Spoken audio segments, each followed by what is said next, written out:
আসসালামু আলাইকুম। আজকে আমি শেয়ার করব কিভাবে একদম কম কাপড় দিয়ে 3 মাস থেকে 1 বছর বয়সী বাচ্চাদের জন্য ডিজাইনার জামা তৈরি করতে হয়। আশা করছি ভিডিওটি মনোযোগ দিয়ে দেখার পর আপনারাও কিন্তু জামাটি তৈরি করতে পারবেন। তো এখানে আমি জামাটি তৈরির জন্য দুটি কাপড় নিয়েছি। তো কাপড় দুটি কিন্তু একই মাপে রয়েছে। কাপড় দুটির চওড়া রয়েছে 17 ইঞ্চি এবং লম্বাটা এখানে 13 ইঞ্চি রয়েছে। তো আমি নিচের দিকে এক্সট্রা একটা এক কালার কাপড় যোগ করব, তাই কাপড়ের লম্বাটা কিছুটা কম নিয়েছি। নিচের কাপড়টি যোগ করার পর কাপড়ের টোটাল লম্বাটা এখানে 17 ইঞ্চি হবে। তো প্রথমে যেটা করতে হবে, কাপড়টির ওপরের দিক থেকে চওড়া ঠিক মিডল পয়েন্টে একটা মার্কিং করতে হবে। তো আমি 17 ইঞ্চির মিডল পয়েন্টে একটা মার্কিং করে নিলাম। এরপর দুই পাশে 2 ইঞ্চিতে আরও দুটি মার্কিং করতে হবে। এতটুকু হওয়ার পর এখন আমাদের দুই পাশে 1.5 ইঞ্চি পরপর আরও দুটি করে মার্কিং করে নিতে হবে। একই রকমভাবে আমি এই পাশেও 1.5 ইঞ্চি পরপর দুটি মার্কিং করে নিচ্ছি। তো এরপর যেটা করতে হবে, সাইড থেকে 2 নাম্বার দাগে ওপর থেকে 6 ইঞ্চি পর্যন্ত লম্বা করে একটা দাগ কেটে নিতে হবে। তো আপনারা আপনাদের বাচ্চাদের জামার ওপরের পার্টের জন্য যতটুকু লম্বা নেন, এখানে ততটুকু লম্বা নিয়ে সোজা করে একটা দাগ কেটে নেবেন। একই রকমভাবে এই পাশ থেকেও 2 নাম্বার দাগে সোজা করে 6 ইঞ্চি পর্যন্ত একটা দাগ কেটে নিয়েছি। তো এখন আমি আপনাদেরকে দাগ অনুসারে কাপড়টি সেলাই করে দেখাবো। তো দাগগুলোকে সেলাই করার আগে প্রথমে আমাদের নিচের দিকের এক্সট্রা কাপড়টা জোড়া দিতে হবে। তো এখানে আমি কাপড়টির চওড়া 3.5 ইঞ্চি নিয়েছি। তো কাপড়টিকে উল্টো দিকে এক সাইড থেকে প্রথমে এইভাবে করে কিছুটা ভাঁজ করে নিতে হবে এবং নিচের কাপড়ের ওপর রেখে সেলাই করতে হবে। আর এখানে কিন্তু সাদা কাপড়টিও থাকবে সোজা দিকে এবং প্রিন্টের কাপড়টিও সোজা দিকে রেখে তারপরে সেলাই করতে হবে।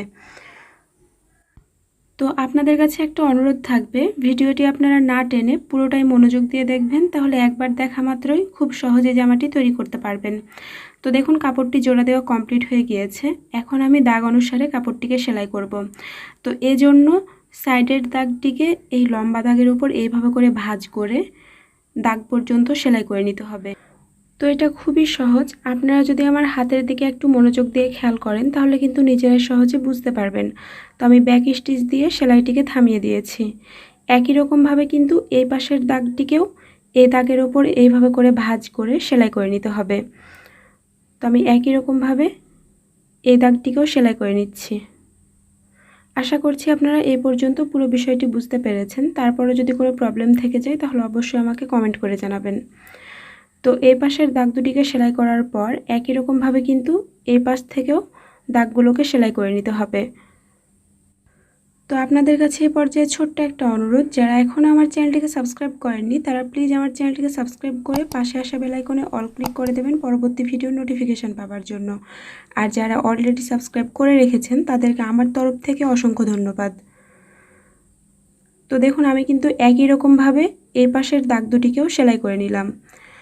তো দেখুন আমাদের কিন্তু একটা কাপড় সেলাই করা কমপ্লিট হয়ে গিয়েছে। আমি অফ ক্যামেরায় অন্য কাপড়টিকেও একই রকমভাবে দাগ কেটে সেলাই করে নিয়েছি। এখন আমাদের কাপড় দুটিকে প্রথমে সমানভাবে একটার উপর আরেকটা এভাবে করে রাখতে হবে এবং এরপরে কাপড়টিকে ভাঁজ করে গলা এবং বডির মাপটা ড্রয়িং করতে হবে। তো প্রথমে আমি কাপড়টির বন্ধ সাইড থেকে ফিতা ধরে গলার চওড়ার জন্য 1.5 ইঞ্চিতে মার্কিং করে নিচ্ছি এবং সামনের ও পেছনের গলার জন্য লম্বা নিচ্ছি ওপর থেকে 2.5 ইঞ্চি পরিমাণ। বেবির মাথা যদি ছোট হয় সেক্ষেত্রে আপনারা 2 ইঞ্চিও নিতে পারেন। এরপর বন্ধ সাইড থেকে পুটের মাপ নিচ্ছি 3 ইঞ্চি পরিমাণ এবং আর্মহোলের জন্য ওপর থেকে 3.5 ইঞ্চিতে মার্কিং করে নিচ্ছি। এবার আমাদের এই কর্নার থেকে 1 ইঞ্চিতে একটা মার্কিং করে আর্মহোলের জন্য রাউন্ড করে একটা শেপ দিয়ে নিতে হবে। এরপর জামার বডির মাপটা নিতে হবে। তো এখানে জামার বডি হচ্ছে 20 ইঞ্চি। কাপড়টি যেহেতু 4 পার্টে রয়েছে তাই 20-এর 4 ভাগের 1 ভাগ নিতে হবে। তো 20-এর 4 ভাগের 1 ভাগ হয় 5 ইঞ্চি এবং 1 ইঞ্চি বেশি থাকছে সেলাইয়ের জন্য। এরপর কাপড়টির ওপর থেকে জামার ওপরের পার্টের জন্য ওপর থেকে 6.5 ইঞ্চিতে মার্কিং করে এবার এইখান থেকে কোমরের মাপটা নিতে হবে। তো সাধারণত বডির যেটা মাপ হয় কোমরের মাপটাও একই রকম হয়, তাই এখানে আমি সেম মাপটাই উঠিয়ে নিয়েছি। তো এখন আমাদের দাগ অনুসারে কাপড়টি কেটে ফেলতে হবে, তাহলে কিন্তু জামার কাপড়টি কাটিং করা কমপ্লিট হয়ে যাবে। তো এই জামাটা আমি 6 মাস বয়সী বাচ্চাদের জন্য তৈরি করেছি, তবে আপনারা চাইলে আপনাদের বাচ্চার মেজারমেন্ট অনুসারে জামাটি বানিয়ে নিতে পারেন। তো এখন আমি আপনাদেরকে জামাটি সেলাই করে দেখাবো। তো প্রথমে আমাদের জামার পেছনের পার্টে হুক ঘর তৈরির জন্য মিডল পয়েন্টে 2 ইঞ্চি নিচে একটা মার্কিং করতে হবে এবং 2 ইঞ্চি পর্যন্ত কাপড়টি কেটে ফেলতে হবে। তো এরপর হুক ঘরের পট্টি দেওয়ার জন্য এখানে একটা কাপড় নিয়েছি। কাপড়টি চওড়া রয়েছে 2.5 ইঞ্চি পরিমাণ এবং লম্বা রয়েছে 3.5 ইঞ্চি পরিমাণ এবং এই কাপড়টিকেও কিন্তু ওপর থেকে মিডল পয়েন্ট বরাবর 2 ইঞ্চি নিচ পর্যন্ত কাটা হয়েছে। তো এখন কাপড়টিকে সাইড থেকে উল্টো দিকে অল্প করে ভাঁজ করে সেলাই করে নিতে হবে। তো এভাবে করে প্রথমে আপনারা পুরো কাপড়টিকে সেলাই করে নেবেন। তো দেখুন কাপড়টি সেলাই করা কমপ্লিট হয়ে গিয়েছে। এখন আমাদের জামার কাপড়টিকে সোজা করে রাখতে হবে এবং এর ওপর পট্টির কাপড়টিকে উল্টো করে রাখতে হবে এবং কাপড় দুটিকে একসাথে ভালো করে মিলিয়ে ধরে সাইড দিয়ে সেলাই করে নিতে হবে। তো আপনারা এইভাবে করে খুব সহজেই কিন্তু জামার পেছন পার্টে পট্টির কাপড়টা অ্যাটাচ করতে পারেন। আর অবশ্যই এখানে পেছন পার্টে হুক ঘর তৈরি করতে হবে, না হলে কিন্তু বাচ্চাদের মাথা দিয়ে জামাটি গলানো যাবে না। অবশ্যই আপনারা যে কোনো একটা পার্টে এইভাবে করে হুক ঘরটা তৈরি করে নেবেন। চাইলে আপনারা এখানে চেনও দিতে পারেন। তো আপনারা দেখতেই পাচ্ছেন কত সহজেই কিন্তু জামার হুক ঘরের অংশটি তৈরি করা কমপ্লিট হয়ে গিয়েছে। এখন আমাদের পেছন পার্টের কাপড়টিকে সোজা করে রাখতে হবে এবং এর ওপর জামার সামনের পার্টের কাপড়টিকে উল্টো করে রেখে কাঁধের অংশটুকু জোড়া দিয়ে নিতে হবে। আর আপনারা অবশ্যই কিন্তু কাঁধের অংশে ডাবল সেলাই দিয়ে নেবেন। তো আমি একই রকমভাবে এই দিকটাও সেলাই করে নিচ্ছি। দেখুন আমাদের কিন্তু কাঁধের অংশটুকু জোড়া দেওয়া হয়ে গিয়েছে। এখন আমাদের জামার গলা এবং আর্মহোলের অংশে পাইপিং বসাতে হবে। তো পাইপিং তৈরির জন্য একটা কাপড়ের ওপর একটা স্কেল কোণা করে রেখে 1 স্কেল পরিমাণ চওড়া করে দাগ কেটে নিচ্ছি। আর অবশ্যই কিন্তু পাইপিংয়ের কাপড় আপনারা বাঁকা করে অর্থাৎ কোণা করে কাটবেন, না হলে কিন্তু ফিনিশিং ভালো হবে না এবং আপনারা সেটা জামার গলায় ভালোভাবে অ্যাটাচ করতে পারবেন না। তো আমি কোণা করে কাপড়গুলোকে কেটে নিয়েছি। তো এরপর আমাদের দেখতে হবে যে পাইপিংয়ের কাপড়টা গলার অংশটুকু কভার করতে পারছে কিনা। তো দেখুন এখানে কিন্তু জামার গলার তুলনায় পাইপিংয়ের কাপড় কিছুটা ছোট হয়ে যাচ্ছে। তো পাইপিংয়ের কাপড় যদি ছোট হয়ে যায় সেক্ষেত্রে আপনারা দুটি কাপড় এভাবে কোণা করে ধরে জোড়া দিয়ে নেবেন, তাহলে পাইপিংয়ের কাপড়টা আর ছোট হবে না।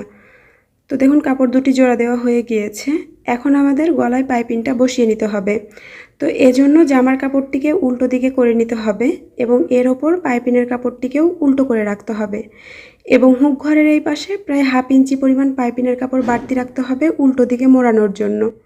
এরপর কাপড় দুটিকে একসাথে ভালো করে মিলিয়ে ধরে সেলাই করে নিতে হবে। তো আমি চেষ্টা করেছি একদম সহজভাবে আপনাদেরকে জামাটি তৈরি করে দেখানোর জন্য। তাই ভিডিওটি যদি ভালো লেগে যায় প্লিজ আমার ভিডিওতে একটা লাইক দিয়ে দিবেন। তো দেখুন সেলাইটি করা হয়ে গিয়েছে। এই পাশেও প্রায় 1/2 ইঞ্চি পরিমাণ বাড়তি কাপড় রেখে বাকি কাপড়টুকু কেটে নিলাম। এখন যেটা করতে হবে সেলাইয়ের বাইরের কাপড়ে কিছু দূর পর পর এইভাবে করে কাট বসিয়ে নিতে হবে, তাহলে ফিনিশিংটা ভালো পাওয়া যাবে। এখন জামার কাপড়টিকে সোজা দিকে করে নিতে হবে এবং পাইপিংয়ের কাপড়টিকে সোজা দিকে এইভাবে করে 2 বার ভাঁজ করে সেলাই করে নিতে হবে এবং যে অতিরিক্ত কাপড়টুকু রয়েছে এই অতিরিক্ত কাপড়টুকু উল্টো দিকে এইভাবে করে মুড়িয়ে তারপরে সেলাই করতে হবে। তো এই জামাটা তৈরির জন্য আমাকে আলাদা করে কোনো কাপড় কিনতে হয়নি।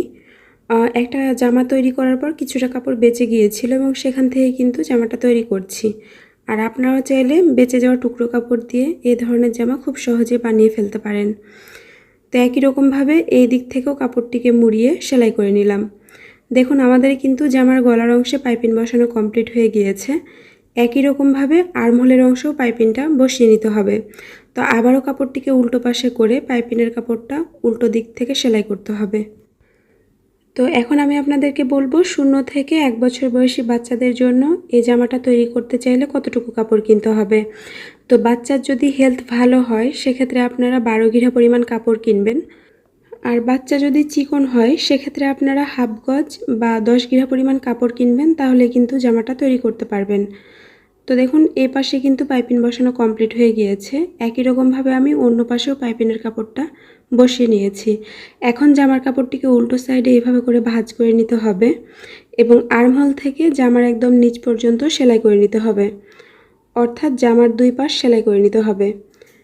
দেখুন একটা দিক সেলাই করা হয়ে গিয়েছে, আমি একই রকমভাবে অন্য দিকটাও সেলাই করে নিচ্ছি। আর এইভাবে করে একবার সেলাই করার পর আপনারা কিন্তু অবশ্যই ডাবল সেলাই দিয়ে নেবেন। তো আমি অফ ক্যামেরায় ডাবল সেলাই দিয়ে নিয়েছি। এখন আমাদের জামার নিচের অংশটুকু সেলাই করতে হবে। এজন্য নিচের কাপড়টিকে উল্টো দিকে 1/2 ইঞ্চি করে 2 বার ভাঁজ করে সেলাই করে নিতে হবে। তো এইভাবে করে আপনারা পুরো কাপড়টিকে ভাঁজ করে সেলাই করে নেবেন। তো দেখুন আমাদের কিন্তু পুরো জামাটি তৈরি করা কমপ্লিট হয়ে গিয়েছে। আশা করছি ভিডিওটি আপনাদের ভালো লেগেছে। ভালো লাগলে প্লিজ একটা লাইক দেবেন। সবাই ভালো থাকবেন।